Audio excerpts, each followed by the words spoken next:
मैं प्रोफेसर सविन सिंह अपनी geography lecture series में आप सभी लोगों का स्वागत करता हूं।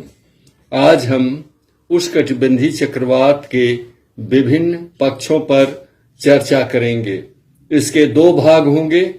आज केवल इसकी सामान्य विशेषताओं और उत्पत्ति से संबंधित चर्चा होगी और अगले दिन द्वितीय भाग में इसके बाकी बचे हुए विषयों पर चर्चा होगी। I'll talk about the general characteristics and origin of tropical cyclones today, and the remaining part will be discussed later on in the second part. उष्णकटिबंधीय चक्रवात 30 अंश उत्तरी अक्षांश से 30 अंश दक्षिणी अक्षांश के बीच समुद्री सतह पर उत्पन्न होते हैं और वहां स्थित क्षेत्रों के मौसम को प्रभावित करते हैं। Tropical cyclones originate on the sea surface between 30 degree north latitude 30 degree north latitude and 30 degree south latitude and affect the weather conditions of the related regions. उष्णकटिबंधीय चक्रवातों के व्यास 80 किलोमीटर से 300 किलोमीटर के बीच में होती है, लेकिन कभी कभी ये बहुत छोटे हो जाते हैं तो इनकी व्यास 50 किलोमीटर तक ही रह जाती है। The diameter of tropical cyclones ranges between 80 kilometre and 300 kilometre and sometimes they become so small that the diameter becomes 50 kilometers only. The tropical cyclones, after their origin on sea surface, move at the speed of varying speed of 32 kilometers to 180 kilometers. ये उष्णकटिबंधीय चक्रवात समुद्री सतह पर उत्पन्न होने के बाद स्थलों की ओर 32 किलोमीटर प्रति घंटा से लेकर 180 किलोमीटर प्रति घंटा की रफ्तार से आगे बढ़ते हैं, लेकिन कभी कभी इनकी स्पीड जो है 300 किलोमीटर या उससे भी अधिक हो जाती है। Sometimes the speed exceeds 300 kilometres per hour. उष्णकटिबंधीय चक्रवातों में शीतोष्णकटिबंधीय चक्रवातों के समान तापीय विषमता नहीं होती है और वर्षा के विभिन्न कोशिकाएं नहीं होती हैं, जैसे कि शीतोष्णकटिबंधीय चक्रवात में warm frontal cell, warm sector cell, cold frontal cell and cold sector cell होते हैं। There is no temperature variations in tropical cyclones and no different cells of rainfall like temperate cyclones. उत्पन्न होने के बाद, समुद्री सतह पर उत्पन्न होने के बाद ये उष्णकटिबंधीय चक्रवात उत्तरी पूर्वी और दक्षिणी पूर्वी व्यापारिक हवाओं के प्रभाव में पूरब से पश्चिम की तरफ चलते हैं। The tropical cyclones after their origin on sea surfaces move westward propelled by in the influence of northeastern and southeastern trade winds. Between 15 and 30 degree latitudes, the direction of their movement becomes poleward. 15 से 30 अंश अक्षांशों के बीच उष्णकटिबंधीय चक्रवातों की गतिशीलता की दिशा ध्रुवी हो जाती है, ध्रुवों की ओर हो जाती है, और जैसे ही ये उपोष्णकटिबंध में प्रवेश करते हैं ये समाप्त हो जाते हैं। As they enter the sub tropical region they disappear. भूमध्य रेखा से 5 अंश उत्तर और 5 अंश दक्षिणी अक्षांशों के मध्य कोई भी उष्णकटिबंधीय चक्रवात उत्पन्न नहीं होता है। No tropical cyclones originate between 5 degree north and 5 degree south to the equator. Why this is so? ये प्रश्न अक्सर प्रतियोगी परीक्षाओं में पूछा जाता है। Why this is so? क्योंकि उष्णकटिबंधीय चक्रवातों में जो चक्रवातीय वायु का संचरण होता है, ऐसे एंटी क्लॉकवाइज होता है, वह कोरियालिस फोर्स के प्रभाव के कारण ही होता है। और भूमध्य रेखीय क्षेत्र में कोरियालिस बल न्यूनतम होता है। The cyclonic circulation of air in the tropical cyclone is generated because of Coriolis force, because of deflection of direction of wind by Coriolis force. And since Coriolis force is minimum in equatorial region, and therefore no tropical cyclones are formed in the equatorial region. अब विभिन्न क्षेत्रों में tropical cyclone के अलग अलग नाम होते हैं। The tropical cyclones are known with different names in different parts of the world. उदाहरण के लिए कैरेबियन सागर में इनको हरिकेन कहते हैं। पाकिस्तान, भारत और बांग्लादेश के ऊपर बंगाल की खाड़ी और अरब सागर के ऊपर से उत्पन्न होने वाले तूफानों को हम चक्रवात या साइक्लोन कहते हैं। चाइना में इन्हें टाइफून कहते हैं, जापान में इन्हें टाइफू कहते हैं, फिलीपींस में इनको बैजियो कहते हैं और ऑस्ट्रेलिया के उत्तरी भाग में इनको हम विली बिली कहते हैं। अब सवाल उठता है उष्णकटिबंधीय चक्रवातों की उत्पत्ति का।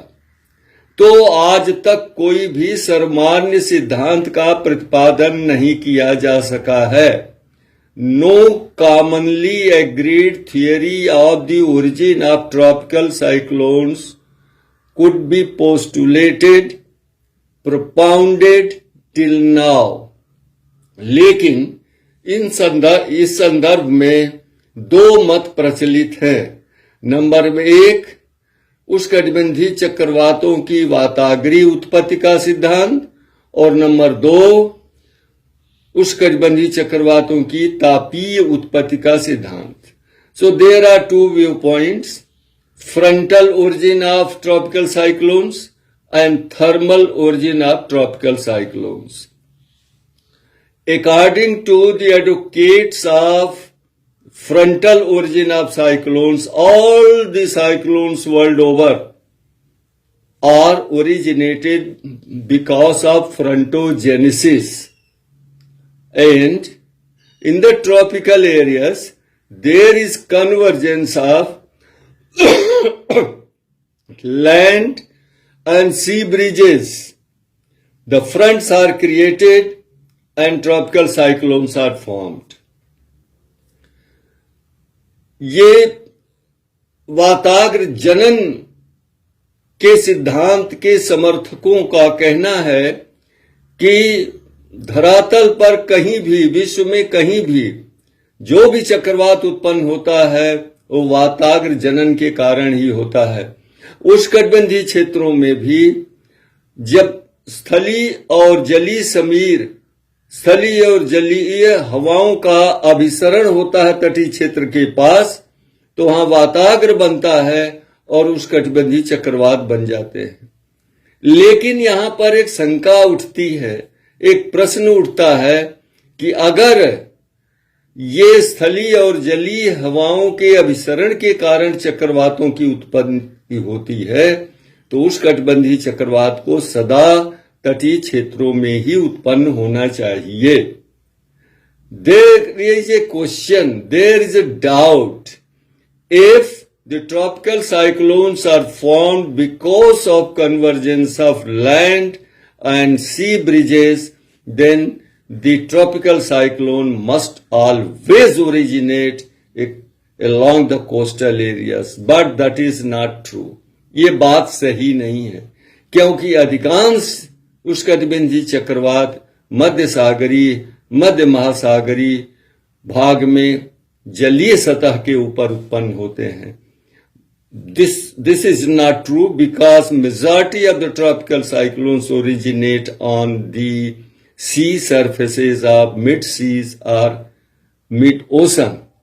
तो तापीय उत्पत्ति का जो सिद्धांत है उसके अनुसार जब जलीय सतह सागरीय जलीय सतह का तापमान 27 डिग्री सेंटीग्रेड से ऊपर उठता है और अचानक तापमान में वृद्धि होती है तो जलीय सतह के ऊपर अति न्यून वायुदाब बन जाता है और बाहर से हवाएं अंदर की ओर आती हैं और इस तरह से चक्रवाती तूफान का निर्माण हो जाता है. According to thermal origin theory of tropical cyclone, when the temperature of the water surface of the seas and oceans rises above 27 degrees centigrade, and when there is a sudden increase in temperature, extremely low pressure is formed, with the results winds blow from peripheral area towards the center and cyclonic storm is formed. This is why tropical cyclones are always formed during summer season over the warmer surface of the seas and oceans. अब उष्णकटिबंधीय चक्रवातों से संबंधित मौसम दशाओं, इनके नामकरण की प्रक्रियाओं और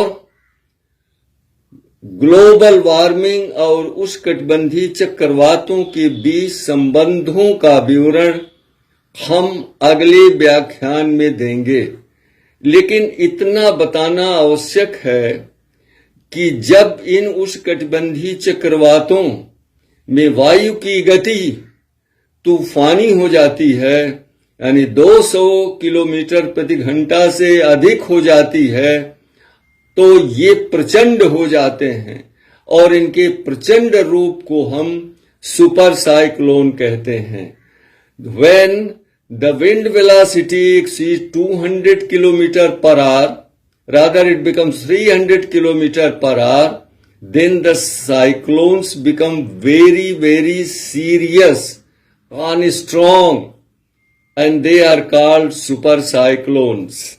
Like super cyclone of 1999 in Odisha, Hudhud cyclone, that affected Odisha and Andhra coast, Phelan cyclone, and Katrina hurricane that battered New Orleans of United States of America in 2004, and Wilma hurricane that destroyed many parts of Florida in 2005. So all these aspects will be discussed in the next lecture. Namaskar.